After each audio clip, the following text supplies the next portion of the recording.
Assalamualaikum warahmatullahi wabarakatuh. Berjumpa kembali bersama saya Nora Lasfitria, calon guru penggerak angkatan 8 dari SD Negeri 009 Singkep, Kabupaten Lingga, Provinsi Kepulauan Riau.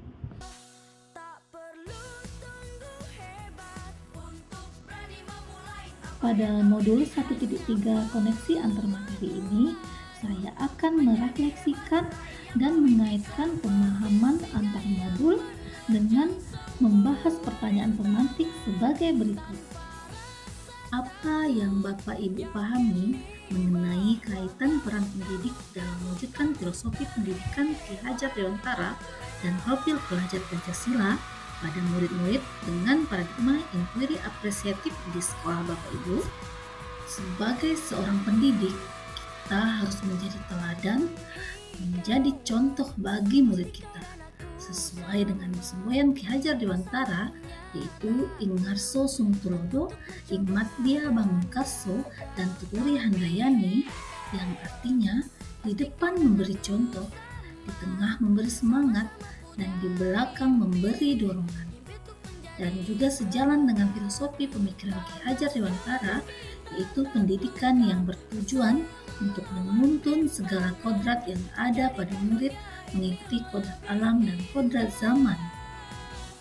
Agar dapat memberikan pendidikan yang menuntun, maka seorang pendidik harus memahami dengan sepenuh hati dimensi-dimensi yang terdapat pada profil pelajar Pancasila, yaitu yang pertama, beriman, bertakwa kepada Tuhan Yang Maha Esa, dan berakhlak mulia.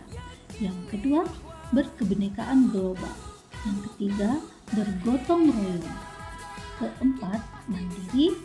Dan yang kelima, bernalar kritis. Serta yang keenam, kreatif. Cara pertama untuk membangun profil pelajar Pancasila secara konsisten dalam diri murid adalah melalui pengalaman belajar yang murid terima setiap harinya di sekolah. Sebagai elaborasi tujuan pendidikan nasional, profil pelajar Pancasila sebenarnya merupakan tujuan yang bisa dicapai langkah demi langkah. Profil pelajar Pancasila dapat terwujud jika seorang guru memiliki visi untuk menciptakan perubahan ke arah yang lebih baik di lingkungan sekolahnya. Agar dapat menciptakan visi yang berpihak kepada murid, maka dapat menggunakan pendekatan inquiry apresiatif. Inquiry apresiatif adalah pendekatan manajemen perubahan yang kolaboratif dan berbasis kekuatan. Di sekolah saya, di tempat saya bertugas SD Negeri 009 Singkep, saya ingin lebih meningkatkan lagi kesadaran murid-murid saya tentang budaya gotong royong, meningkatkan lagi kepedulian murid-murid saya terhadap kebersihan lingkungan di sekolah dan kebersihan lingkungan dimanapun mereka berada, serta kemampuan melakukan kegiatan bersama dengan sukarela untuk memudahkan tercapainya tujuan bersama, dilandasi dengan adanya rasa ingin berbagi, adil, tanggung jawab, hormat terhadap sesama. Dari hal itulah saya mencoba mewujudkan paradigma inquiry apresiatif melalui prakarsa perubahan, yaitu menciptakan lingkungan belajar yang bahagia dan senang bergotong royong.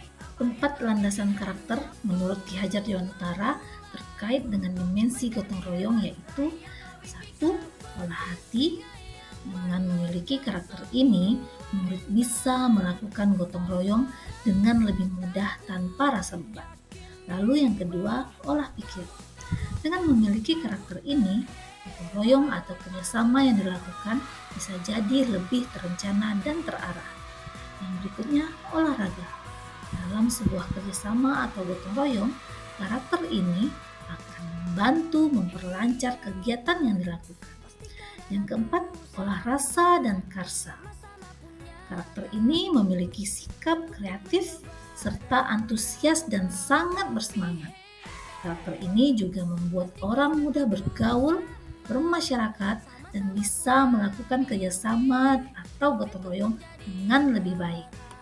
Lalu pertanyaan pemantik yang kedua, revisi dan rumuskan dengan penuh keyakinan visi yang telah Bapak Ibu buat berdasarkan jawaban pertanyaan di atas ke dalam sebuah visi yang membuat Bapak Ibu bersemangat ketika membacanya dan menggerakkan hati setiap orang yang membacanya. Pada tugas demonstrasi kontekstual sebelumnya, saya telah membuat visi terciptanya lingkungan belajar yang menyenangkan dan bermakna melalui pembelajaran yang berpihak kepada murid. Namun, berdasarkan paradigma inquiry apresiatif yang telah saya rancang, maka visi tersebut saya revisi menjadi terciptanya murid yang peduli terhadap lingkungan dengan mencerminkan profil pelajar Pancasila. Alasan pemilihan visi tersebut adalah saya ingin menciptakan generasi yang mencintai dan peduli terhadap kebersihan lingkungan dan senang bergotong royong sesuai dengan dimensi profil pelajar Pancasila. Demikian pemaparan koneksi antar materi modul 1.3 ini. Semoga dapat menginspirasi. Guru bergerak, Indonesia maju. Assalamualaikum warahmatullahi wabarakatuh.